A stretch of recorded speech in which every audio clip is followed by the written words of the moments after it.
And I'm glad to have all of you here with us again this morning. Let's just take a breath together as we move into this part of our service.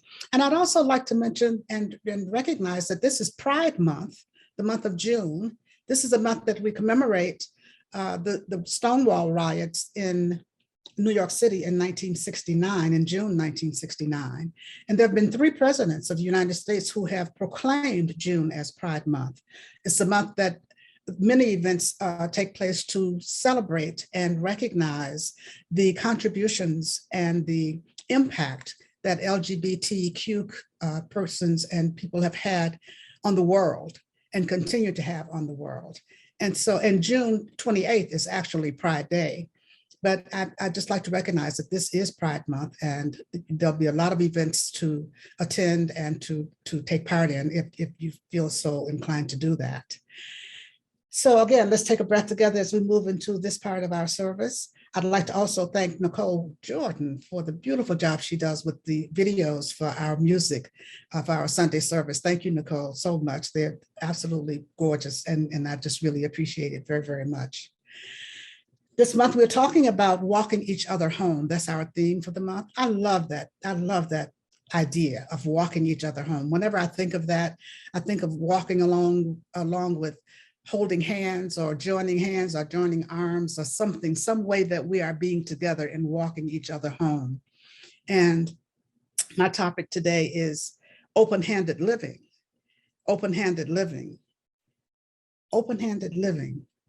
And you know, it's pretty hard to walk each other home if our hands are not open. It's pretty hard to walk each other home if we have closed, if our hands are not open, then we're dealing with closed fists. And some people, some writers have described open-handed living as seeking a connection and seeking to engage, seeking to have a willingness to engage others who have ideas that make us move out of our comfort zone. Ideas that make us move out of our comfort zone, but still having a willingness to have interactions with those people, having a willingness to engage those people. And sometimes we find that difficult to do. Sometimes that's really when we want to close our fist. When somebody has an idea or somebody has a way of being in the world or a way of living in the world that really makes us move out of our comfort zone, then we don't want to open our hands. We don't want to have anything to do with them. We don't want to engage. We don't want to connect. And so that's what open-handed living is all about. It's a willingness to let that go. It's a willingness to open up. It's a willingness to listen. It's a willingness to share, not only sharing of our time, but just sharing of ourselves. And when we're talking about walking each other home, we're talking about sharing ourselves with each other, being present to each other, being present and being open to each other. And what that requires is an open heart. An open heart. And I love the reading that Fran did today. It's one of my favorite Howard Thurman readings, Keep Open the Door of Thy Heart. And when we keep open the door of our heart, it matters not how many doors are closed against us. It matters not how many hearts are closed against us. Because what I love also is the fact that there's nothing you can do to stop me from loving you. And there's nothing I can do to stop you from loving me. I think that is awesome when we really start to think about it. Then we can start to keep open the door of our hearts and know that it doesn't matter whether somebody else's heart is open or not. When we are walking each other home, we aren't looking to get something back. We aren't looking to do tit for tat. We aren't looking to make sure that we are doing things equally. We're just being in that place of unity. We're being in that place of love. We're being in that place of sharing. We're being in that place of caring. We're being in that place of oneness. And as we do this, we can open our hearts, open our hands hearts and hands go hand in hand. We can open our hearts, we can open our hands and trust. Open our hearts, open our hands and trust. And that's what open-handed living requires. It requires us to trust. It requires us to trust not only God, we were talking about trust a couple of weeks ago. Trusting God, yes, always, but it requires us to trust each other. It requires us to trust each other. When we're going to walk through this life together, when we're going to walk each other home, we have to start to trust each other. I don't mean blind trust. I don't mean that you don't trust and verify sometimes, but the trusting is trusting that we are cared for, trusting that we are loved, trusting that the vibration that we carry, the consciousness in which we walk, the consciousness in which we move through this world is a consciousness that goes out and it attracts more of the same. And it helps to change the world. We are beginning to learn to trust. As we trust ourselves to open up, then we can trust others to do the same. We can trust ourselves to be more open and more available and more willing to connect, more willing to share, more willing to be in that place of unity. And that's what service is all about. That's what service is all about, because that's the overarching thing that we're talking about this month is service. And walking each other home is a part of the service that we give to others and that we give to ourselves. Because the more we love each other, we're serving ourselves as well as serving each other and serving everything, serving God. Everything is being served in our ability to move into that place of oneness and unity with each other. And so, as I said, when our hands are open, then service is a part of giving and receiving. When our hands are open, we can give love. We can give whatever gifts we have. We can give whatever it is that we have to share. And when our hands are open, we can also receive. We can also receive. But when our fists are closed, we can't do either one. We can't give or receive when we have closed fists. And so I'm going to ask you today to just really think about how often do you find yourself with your fists, with your hands closed, made into a fist, because when they're not open, then they're made into a fist. So when your hands are closed into a fist, what's going on? What's going on with you? What is it that makes us close off? What is it that makes us shut down? Because that's what it represents when our hands are closed into a fist. We just shut down. What makes us shut down from others? You know, as the song was saying, the world has changed, and it has changed, and it continues to change. And over the past 2 years, the world has, as we have known it, has really changed, and that world has changed forever. And this is a time for us to really, as we start to move back into the world, as we start to move back into what are considered normal activities or activities of daily living, away from isolation and moving back into the mainstream of being with other people and engaging in other activities, then everything has changed. How do we move back in? Do we move back in with anxiety? Do we move back in with fear? Do we move back in with hesitation? But the thing that we have to recognize is that everything has changed. And so we have to really be centered and just see, how are we feeling about moving back into this world that has changed? How are we thinking about moving back into this world that has changed? The world, how are we thinking about just meeting people that we've known for a long time? Because we've been so isolated. I've been looking at different stories or different reports about how some people have forgotten how to socialize. Some people have forgotten what it's like to interact with other people, even people they've known for a long time, because we've been isolated. We've been separated from each other. And so coming back together requires us to really be aware of how we are coming back together. How am I being as I come back into this world? How am I being as I come back and move forward in a world that seems so familiar, yet it has changed? Can I do this with open hands? Can I do this with an open heart? Am I doing this with an open heart? Because many people are back out engaging again. Am I doing this with open hands? I think that's the question for us to ask. What is it that's keeping me from keeping my hands open? What is it that I'm fearing? What is it that I'm feeling anxious about? What is it that I'm worrying about? And I think those are the questions that we have to really consider as we walk through this life, as we walk through each and every day. You know, just thinking about our community, we're going to be going back into in-person services within the next few weeks. And everything has changed. Everything has changed. We'll be going to a different place to have services. We will see different people coming. We will have different activities. Everything will be different. So how do we come back in with an open heart? How do we come back in with open hands? How do we come back in with a sense of expectancy? How do we come back in with a sense of joy? How do we come back in wanting to support, wanting to bless each other, which is all a part of open-handed living? How do we come back in with a willingness to share? How do we come back in with the willingness to be at one, with the willingness to connect? How do we do all this? We have to trust. We have to know that in the midst of everything God is, that is the one changeless thing, the presence of God, the love of God, the allness of God. Everything has changed except God. And so that's where our focus has to be in our own lives as we go through our life, as we go through our days, as we go through this time. It's just recognizing that we can trust our source and we can trust ourselves. We can trust ourselves and we can trust each other. And that's the important thing for us to do as we continue to move forward in this life and in this process of walking each other home to unity. And we in this community are about to embark on this opportunity to walk each other home to unity, walk each other home. And when we're doing this open-handed living, we're supporting each other. How can I support you? That's what we're asking when we come in contact with other people. How can I support you?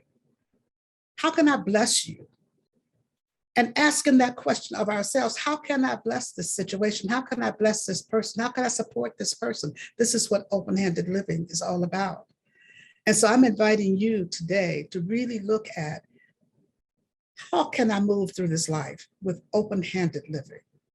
How can I move through this life with my heart open and my hands open? How can I move in this situation with this person that I don't really know, with this person who is making me with these ideas or these thoughts or these words that are making me feel really uncomfortable because it's outside of my comfort zone? How can I move through this time? How can I move through this time right now? And so what I invite you to do is to just really start off with noticing how you're feeling, noticing when you're closing down, noticing when you're closing your fists, and ask yourself, what is that all about? Why am I closing up in this moment? What is it that I'm afraid of? What is it that I don't want to let go? What is it that I'm trying to hold on to? What is it that I'm trying to hold on to? What is it that I need to let go? And it's so interesting when we start to think about open-handed living and these kinds of questions about letting go, opening your hand. It takes us right into the visioning questions. For those of us who've been doing visioning, who do visioning as a part of your regular spiritual practice, the question always comes up, what do I need to release? What do I need to let go? And because visioning is a process of personal transformation, the answers that you get, no matter what you're visioning for, no matter whether you're visioning for the community, no whether you're visioning for a particular goal, no matter whether you're visioning for your own life, whatever it is, the responses are going to be the same. Whatever you're visioning for, the responses are going to be the same. When the question, what must I release, come up, it'll come up. The same responses come up over and over and over again. And so when we find ourselves with our fists closed, the question has to arise, what do I need to release? What do I need to release? What am I holding on to? And I'll bet you that some of the responses that you have gotten in the visioning process will come up. You recognize that this is what you're holding on to. The very same thing that you've gotten the response that this is what you need to release, you've discovered this is what I'm holding on to. This is what I'm holding on to. And then, when we're holding on with our fists closed, we not only can't release anything, we can't receive anything. We can't give anything with our fists closed, and we can't receive anything. So the question from visioning comes up, what do I need to embrace? What do I need to embrace? What do I need to embrace? And we can't embrace it, whatever it is. We cannot embrace it with a closed fist. We have to embrace with open hands. We have to embrace with open hearts.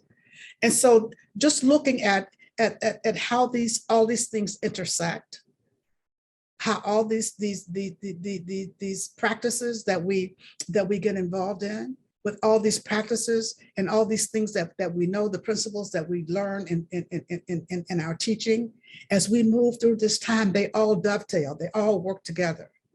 And this is a time for us to recognize oneness again, oneness again. How we are moving through this life, how we are moving through this time, how we are releasing the things that need to be released, how we are listening to the guidance that we're getting from spirit, how we are opening up to be available, to be used by this power that we can use also. But this power, this one power that we can, in the universe, as Anderson says, that there's a power for good in the universe and we can use it. And we have to open up so that this power can use us also. And this power uses us through our open-handed living. This power uses us through our service. Its power uses us through our willingness to be in unity with each other. This power uses us through our willingness to be those vehicles for its love to be expressed on this plane. And so we have to be mindful as we go along about how we are moving through this world. One thing I think about when it comes to sharing, and I was saying sharing of ourselves, I think about how sometimes we find it so difficult to ask for help. Do you know that asking for help is a part of trusting? Asking for help is a part of sharing ourselves, because we have to trust the other person to ask for help oftentimes. Or we have to admit that there's something that we either cannot do or don't want to do, or whatever the case may be, or something that we need help from somebody else. But asking for help is a part of sharing. Asking for help is a part of open-handed living. Asking for help has been one of the difficult things for me to do in my life, is asking for help. If someone offers help, my immediate response used to be, it isn't so much now, but it used to be, no, I can handle it. No, I can do it myself. No, thank you very much. But asking for help, because not only asking for help with an open hand, but receiving help with an open hand, receiving help with an open hand. And that takes an open heart. That takes trust to be able to do that, to be able to relinquish control over whatever we think we have control over. I remember some years ago when I had surgery from a fall in the bathtub. I broke my shoulder and on my dominant hand side. And I had to have a lot of help. I required a lot of help because there were a lot of things I could not do for myself, but I tried so desperately to do everything for myself. I didn't want to ask anybody for help. One of the community that I was in at the time, there was a practitioner there who sent out a list to people, just having people sign up to assist me, to support me through this process. And the first day, 23 people signed up to come to my home to support me. And I thought that was just so awesome. I was just so overcome with joy and humility because of that. And I was still wondering, how was I going to let all these people help me, and what could they all do? At the time, I was sharing a house with a friend, and when she would go to work in the mornings, the house was set up so that the living area was upstairs and bedrooms were downstairs. And when she would go to work in the morning, she would put the key to the house under the mat outside, and everybody who was coming in would know that the key, just get the key, and they could come in and do whatever they were going to come and do to help me that day. That was quite an experience for me, because sometimes I would wake up and I wouldn't know who was in the house or who had been there, but they had come and they had done all these wonderful things for me. And I was really so moved by that. I really had a different idea about letting people help me, and about the fact that I needed to have the help of other people. And the fact that there were people who were willing to help, there were people who were willing to give, and I had to be willing to receive. I remember one day I decided that I was going to cook breakfast, and with my left hand, and my housemate was sitting in the living room when I went into the kitchen. She said, "Do you want me to fix something for you to eat?" I said, no, thanks, I can do it myself. And I decided that day that I was going to have scrambled eggs with my left hand. I was going to scramble these eggs. And I went into the kitchen, and when I got everything out of the refrigerator, after I put the eggs on the counter and got the pan out and everything to start to scramble the eggs, I was standing there trying to figure out how to break the eggs and how to do all the things you have to do to scramble the eggs. And I didn't realize she was watching me from the other room. And I dropped a couple of eggs, of course, and they splattered all over everywhere. And I was trying to clean them up, and I was trying to still make sure that I could do these eggs. And finally, she just walked into the kitchen. She said, "Would you like me to help you with this? I can really scramble these eggs for you." And I said, no, I haven't. And she said, "Okay, would you like me to clean up the floor from all the eggs that you've dropped?" And then finally, we both just started to laugh. And I realized that how prideful I was being, how controlling I was being, and how unwilling I was to let her assist me, how unwilling I was to allow her to help. I certainly hadn't been willing to ask for help, but I wasn't willing to receive help. And, oftentimes we pray for things, we ask for things, but we aren't willing to receive them because we aren't open to them. So I finally, to end that story, I just said yes. We laughed. I went and sat down, let her clean the kitchen, and then let her scramble the eggs. And I realized that, oh my gosh, that really made no sense at all for me to I could have avoided all that if I just let her help me. This is a part of living open-handedly.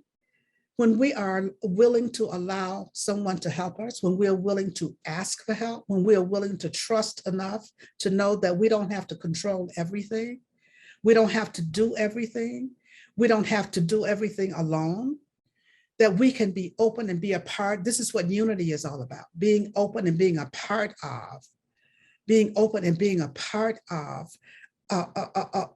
of this life that we are walking through together as we walk each other home. It is so important for us to keep that in mind. So I'm asking you, where is it that you are not asking for help? Where is it that you need help and you don't want to ask? Where is it that you need help and you don't want anyone to know that you need help? How is that working? When you just don't want anyone to know that you need help. I'm learning how to do that better. There are times when I have a gazillion things to do and Nicole will ask if she can help me with that. And my immediate response is to say no. And then I've learned to say, yes, thank you very much. Yes, thank you very much. And I think that as we walk through this life and walking each other home, we have to be willing to know that there are others who are walking us home. It's walking each other home. It's us doing all this together, being in this life together, being willing to open up, being willing to let go, being willing to be vulnerable, being willing to be strong when we can be, being willing to be who we are, and being willing to recognize what we can do and what we can't do. Being willing to recognize those things that are our strong suits and those things that are not our strong suits. I know that my zone of genius does not include technology. And so I don't pretend that it does. I'm learning as I go along. There are times when I will, back to the asking for help thing, I spent 2 hours night before last trying to figure out how to do something on the computer rather than calling my daughter and asking her, because we are not as friendly when she has to help me with technology. So I didn't want to call her because the first thing she was going to say is Google it. And I had Googled it for I don't know how long. And I still couldn't figure out how to do what it was I was trying to do. And finally, I accidentally clicked on something and the very thing I was looking for just popped up. And what I was trying to do, this is after 2 hours. And as soon as I finished it, she called me. And I told her what I had been trying to do. And she just kind of chuckled. She didn't say, "Why didn't you call me?" She just chuckled because she realized that I deliberately didn't call her, but it took 2 hours for me to figure out how to do it. That made no sense. I should have just called her anyway. I could have just called her anyway and just been done with it, no matter what she said or no matter how she sighed. But the point that I'm making is that we have to recognize what we can, the things we can do, the things that we're strong in, and the things that we can't do. We have to recognize those things that are ours to do and those things that are not ours to do. All of this is a part of open-handed living because we're willing to recognize what our strong suits are. We're willing to recognize where our weaknesses are. We're willing to recognize that we don't have to control everything. We're willing to recognize that we're in this life together. We're in this life together and we get to share and we get to support. And just like I can support you, I can allow you to support me. And so I'm inviting you today to look at how can you allow others to support you as you support them. This is what service is about. It isn't a one-way street. It isn't that we're supporting somebody else so that they can support us. It's just that there's a give and take. There's a give and take there's a togetherness that happens. There's a togetherness that happens as we walk each other home. It's even more than unity. It's even more than unity. There's a oneness that happens as we walk each other home, because we're recognizing that presence within each of us. We're recognizing that presence of God is everywhere. It's everywhere present in each one of us. And so that God presence in me is recognizing the God presence in you. And the God presence in you is recognizing the God presence in me. And that one presence is right within us as we walk through this life together, as we walk each other home to peace, as we walk each other home to love, as we walk each other home to oneness, as we walk each other home to wholeness. And so I invite you to really look at open-handed living. When are my hands not open? What's making me not open my hands right now? What's making me not open my hands right now? And then open them. That's the first thing you do. Once you recognize that they're closed, open them. That's the first thing. That's the first step. And once you open them, then you can take a breath, because I bet when we're sitting with our hands closed, our fists closed, we're not breathing. I bet we're holding our breath. We're not breathing fully. And so I'm asking you to pay attention as you walk through this time. Pay attention as you walk through your life. Pay attention as we walk back out into this world in a different kind of way, in this different world that we're walking back out into. Pay attention. And most importantly, making sure that we are always aware of that power and that presence and that love of God that is always guiding us, that is always directing us, that is always showing us the way, that is always right there, right where we are, indwelling us, that it is always being itself in and through and as each one of us. And so as we walk through this world, as we walk each other home, we recognize that power and that presence is in and through, is operating in and through and as whoever it is we're walking with, whoever it is we're encountering, whoever it is we're connecting with. Just recognizing that there is that one life, there is that one power, there is that one presence, and that it can only work through our hands. It can only work through our hands. It can only work through our hands. And so when our hands are closed, we aren't giving that power and that presence the opportunity to work through our hands. And so what I'm inviting you to do is to keep your hands open. And when we keep our hands open, we keep our hearts open. And it doesn't matter how many closed hearts there are. It doesn't matter how many closed hands there are. It all begins with each one of us. Open-handed living begins with me. Open-handed living begins with you. And so that sharing that we do, that supporting that we do, that loving that we do, that connecting that we do, that walking together that we do begins with me and my willingness to do that. It begins with you and your willingness to do that. And this is how we transform our lives. This is how we transform the world in which we live.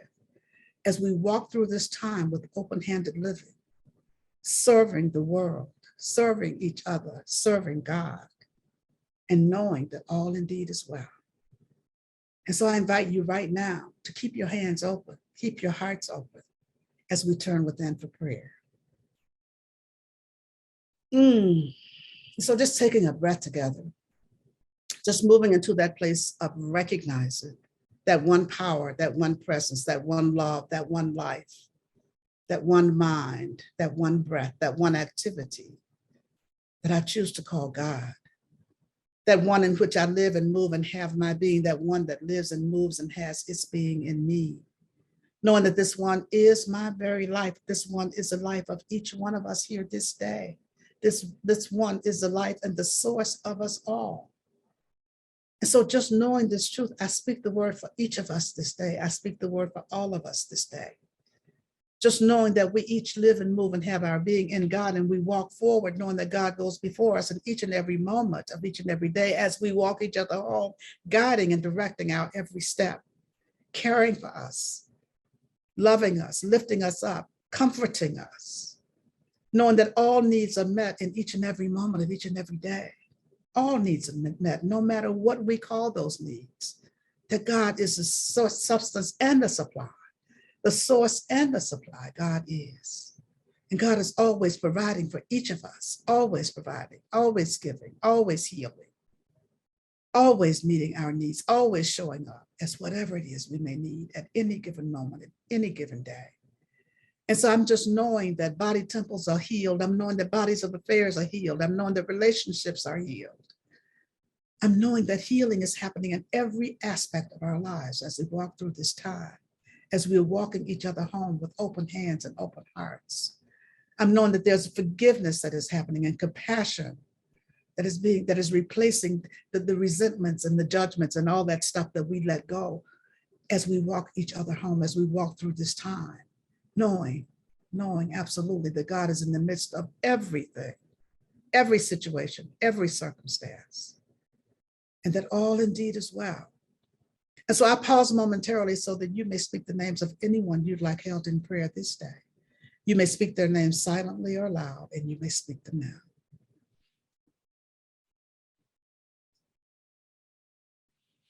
And so for all those whose names were spoken here this day, I know that God is right where each one is, right in the midst of everything that's going on, every situation, every circumstance. God is blessing and keeping each and every one of them.